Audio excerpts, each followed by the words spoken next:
Hi, welcome to Deep Recaps. Today's film is the American action thriller, No Escape.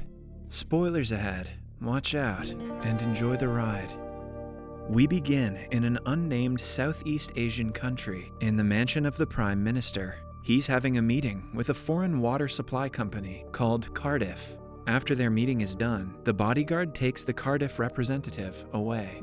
Immediately after, gunshots ring through the night. The bodyguard runs back to the Prime Minister, but he's been killed. Some rebels are there in his place. The bodyguard quickly takes a knife and kills himself.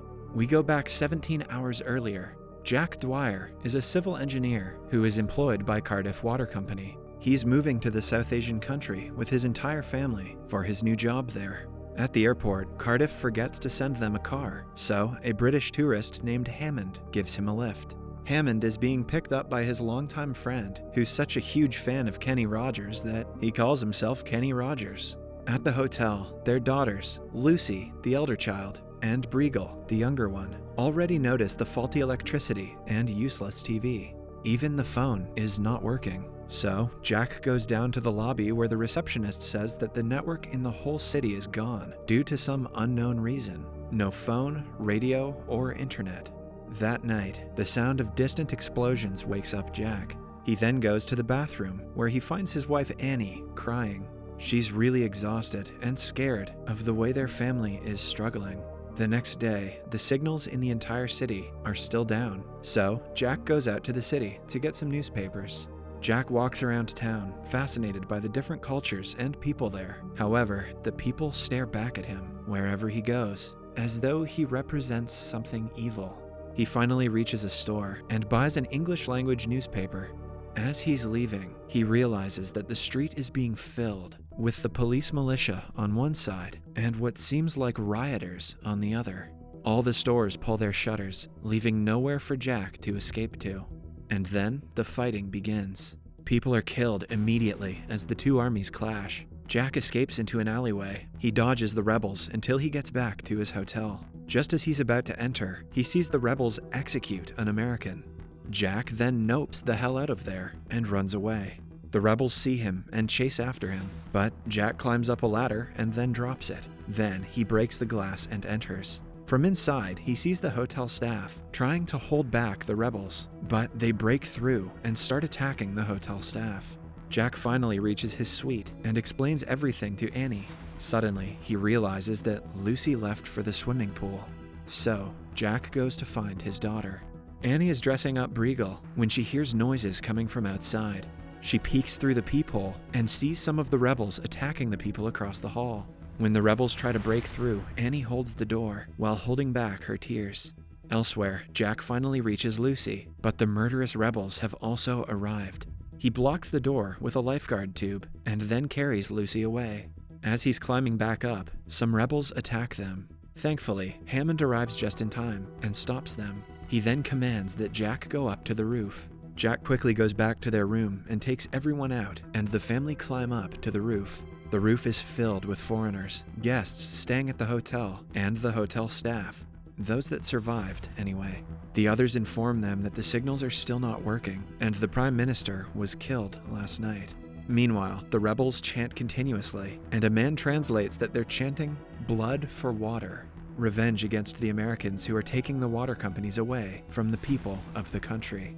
Seems reasonable, if you're asking me. Suddenly, they hear a helicopter. The family is happy that they are going to be rescued soon. Everyone cheers at the helicopter until they realize that it's piloted by the rebels. They immediately start shooting onto the roof, and many people are killed. However, the helicopter gets itself caught in some random structures. Hollywood rule number 35, if there's a helicopter, it must crash. Jack and his family recover from the shock just as the rebels break through the door and start shooting people.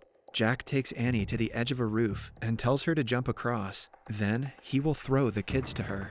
Annie is scared and does not think it's possible, but the alternative is to stay back and die. So she starts running. She hesitates right at the edge, but Jack pushes her on, and so she jumps across. She gets hurt in the process, but gets up anyway. Jack then grabs Briegel and puts his high school football skills to use. Annie manages to grab her. It's Lucy's turn next. She is too scared, so when Jack throws her, she holds on to him and they almost fall. They survive, however, with help from another person. So, Jack scolds Lucy, after which he ties her up with his belt. Meanwhile, the rebels are killing the foreigners one by one. Jack manages to throw Lucy across. After that, he jumps across as well. The other man, however, is killed. His plot armor was weak. Jack and his family are almost shot, but they survive. Since the door is locked, Jack climbs down to the edge. Annie then sends their daughters down and then climbs down herself. The family takes some time to recover and assess their wounds. Jack makes a few jokes, which cheers up the girls. They may be stuck in hell, but at least they've got Owen Wilson for a dad. Jack then realizes that the rebels have brought tanks, so he breaks into the building to escape. However, they are too late, and the tank attacks the office. The tank shoots some more until the office is destroyed.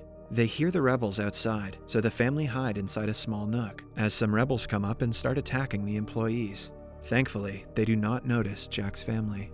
Jack tells his family that their next step will be to get to the American embassy. When evening falls, they finally come out. Jack looks down to the streets where he sees the rebels lining up some people and then running them over. They are suddenly interrupted by a rebel who starts screaming, so Jack holds him down and tells him not to scream. But the rebel screams again, so Jack takes a lamp and beats the man to death.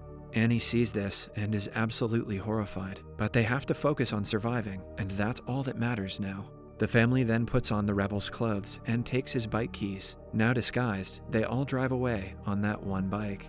As they drive, they see the whole town filled with scenes of disaster. They turn the corner and come face to face with a mob. Since turning around would look suspicious, they move through the screaming and celebrating crowd. However, there are too many people, and they fall. One of the rebels helps them get up and realizes that Jack and his family are foreigners. As the family hold their breath, the man holds his silence. He lets them go, and Jack drives his family out of the mob, safe and sound. They finally reach the American embassy. Jack climbs over the barricade and sneaks inside, only to find a US soldier shot dead. Just then, some rebels come outside and spot him. They are about to shoot him, but the building explodes just then, probably bombs that the rebels set up.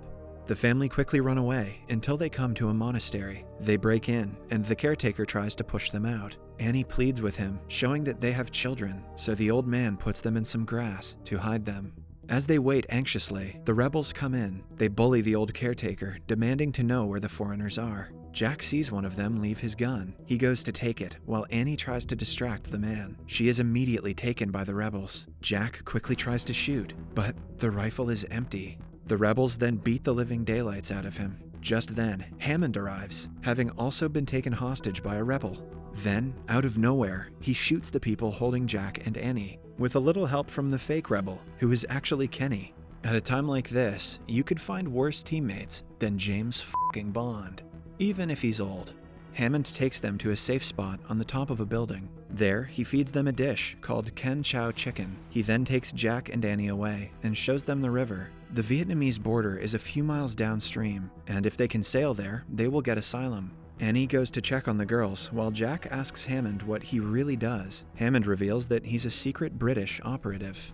So, no, really, he's 007. He then apologizes for everything that's happening. Apparently, he's one of the people working with American and British companies. Like Cardiff, they give these third world countries lots of loans to build infrastructure. When the poor country cannot pay back, the rich companies get control of the infrastructure, including the water supply.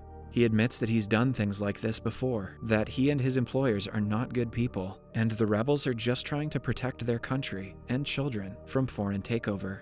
Jack then realizes that they just ate dog meat. If Shaggy can do it, Jack can do it.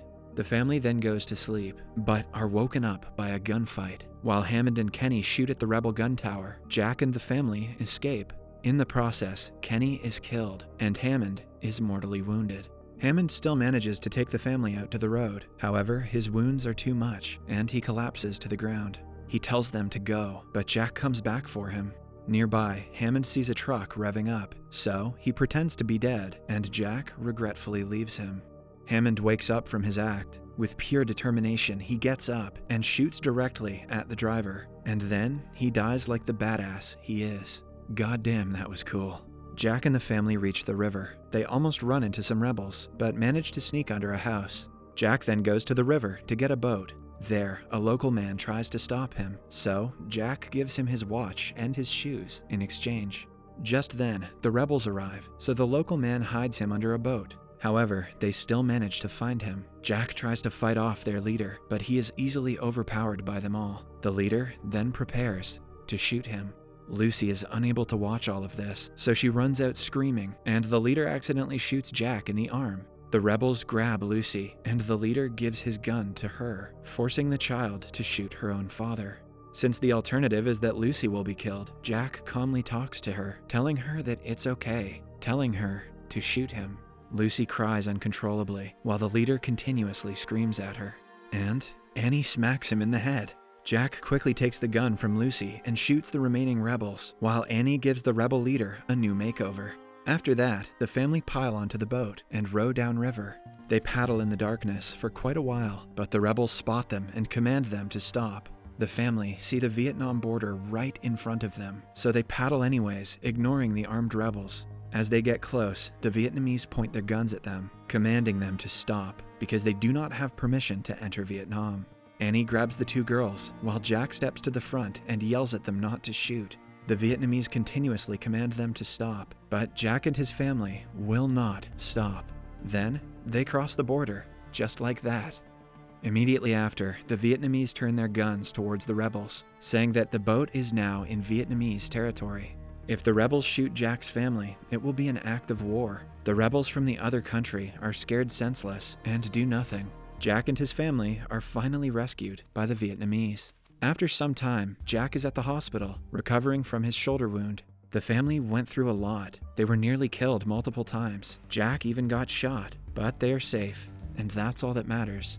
No Escape is a well-composed and expertly delivered thriller. This narrator recommends it heavily for Owen Wilson's dramatic turn, if nothing else. Unfortunately, the film's critical reception was overshadowed by its xenophobic overtures. Many people found it offensive that the Asian country that it took place in was fictional and could have stood in for any number of places. Of course, the story is deeper than that. It's about the evil of corporations more than the evil of man, and the bottom line is that it's about what happens to people when crisis emerges. Political agendas are one thing, but having to throw your child like a goddamn baseball off the top of a building while a helicopter shoots at your whole family, well, that's something else entirely. Please subscribe for more content like this, turn on notifications if you'd like to be the first to see new drops, and leave a like to help support the channel against the almighty YouTube algorithm. Also, check out my gaming channel if you'd like, the link is in the description. See you next time.